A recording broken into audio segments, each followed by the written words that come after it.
রাসূল সাল্লাল্লাহু আলাইহি ওয়াসাল্লাম তার জীবনের শেষ লগ্নে এসে উপস্থিত। অসুস্থ হয়ে বিছানায় শুয়ে আছেন তিনি। এমন সময় তিনি তার কলিজার টুকরা মেয়ে ফাতিমাকে ডেকে এনে বললেন, আমার যে রোগ হয়েছে এ রোগেই আমি ইন্তেকাল করব। নিজের পিতার মৃত্যুর খবর শুনলে কার না খারাপ লাগে বলুন। মা ফাতিমা রাদিয়াল্লাহু তাআলা আনহাও এই কথা শুনে খুব কষ্ট পেয়ে কাঁদতে শুরু করলেন। তখন হুজুর সাল্লাল্লাহু আলাইহি ওয়াসাল্লাম আবার তাকে চুপে চুপে বললেন, আমার পরিবার পরিজনদের মধ্যে সর্বপ্রথম তুমিই আমার সাথে মিলিত হবে।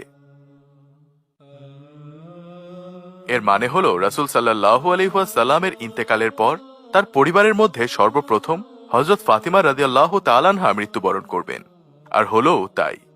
রাসূল সাল্লাল্লাহু আলাইহি ওয়াসাল্লামের মৃত্যুর মাত্র 6 মাস পর হযরত আলী রাদিয়াল্লাহু তাআলা আনহু ফজরের নামাজ আদায় করার জন্য মসজিদে গেছেন। মসজিদ থেকে এসে দেখেন ফাতিমা রাদিয়াল্লাহু তাআলা আনহা কাঁদছেন। আলী রাদিয়াল্লাহু তাআলা আনহু জানতে চাইলেন, তুমি কাঁদছো কেন? ফাতিমা রাদিয়াল্লাহু তাআলা আনহা বললেন, আমি স্বপ্নের মধ্যে দেখেছি আমার আব্বাজান আমার ঘরের মধ্যে ঢুকে কি যেন তালাশ করছেন। আমি বললাম, ও আব্বাজান, আপনি কি তালাশ করছেন? আব্বাজান বললেন, আমি তো তোমাকে তালাশ করছি। আলী রাদিয়াল্লাহু তাআলা আনহু এই স্বপ্ন শোনার পর বুঝতে বাকি থাকলো না যে ফাতেমার হাতে আর বেশি সময় নেই। এই সময়ের মধ্যে হযরত হাসান হুসাইন রাদিয়াল্লাহু তাআলা আনহু এসে জিজ্ঞাসা করলেন, আপনারা দুইজন কাঁদছেন কেন? ফাতিমা রাদিয়াল্লাহু তাআলা আনহু বলেন, তোমরা দুই ভাই এখন তোমাদের নানার কবরের কাছে চলে যাও। কবরের নিকট যাওয়ার সাথে সাথে কবর থেকে আওয়াজ আসলো, আমার কাছে তো সবসময় আসতে পারবে, এখন যাও, গিয়ে মায়ের চেহারার দিকে তাকিয়ে থাকো। আজকের পর তোমাদের মাকে আর পাবে না।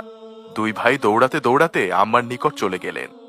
মৃত্যুর পূর্বক্ষণে ফাতিমা রাদিয়াল্লাহু তাআলা আনহা আলী রাদিয়াল্লাহু তাআলা আনহুকে বললেন, যেদিন থেকে আমি আপনার ঘরে এসেছি আমি আপনাকে অনেক কষ্ট দিয়েছি।